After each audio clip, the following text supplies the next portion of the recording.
Hola, nous voici donc en Espagne, à Albacete, donc c'est une ville de la même taille que Rouen, qui se trouve en dessous de Valence. Vous pouvez voir ce beau ciel bleu qu'on a aujourd'hui, et que depuis que je suis arrivé, on a que ça comme temps. Il fait assez froid en ce moment, mais sinon c'est du grand ciel bleu, de la grande chaleur. Je vais en mettre plutôt là-bas pour que vous voyez mieux. Donc du coup, je suis arrivé en Espagne depuis une semaine maintenant. Donc j'ai eu beaucoup d'appréhension. Je me suis dit, voilà, comment ça va se passer? Je connais personne.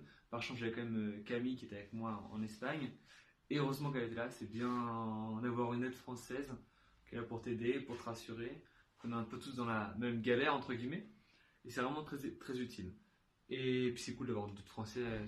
Vous allez voir, au bout de quelques jours, tu te dis, ah, c'est cool que tu parles français, parce que franchement, c'est un peu oppressant de toujours devoir parler une autre langue et de pas toujours comprendre.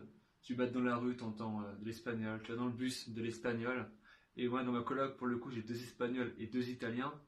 Et du coup, on parle jamais français. C'est bien pour progresser, mais des fois, c'est un peu oppressant. Et t'es content de te retrouver avec un peu de français. Ça, c'est cool. Donc pour moi, Erasmus, c'était vraiment un projet comment dire, de rencontre entre étudiants européens. Et je me suis rendu compte en fait que Erasmus, il n'y a pas que des étudiants européens, c'est encore plus cool. Il y a vraiment de tous les pays, par exemple, beaucoup du Mexique, du Chili, de l'Argentine, du Brésil, et après, bien sûr, les Européens, Portugal, beaucoup d'Italiens, beaucoup aussi de la Sardaigne, hein. Et puis voilà, on avait vraiment Russie, beaucoup de Russes. Et voilà, c'est cool de tous se retrouver quand on fait un botellón, ça se dit en Espagne.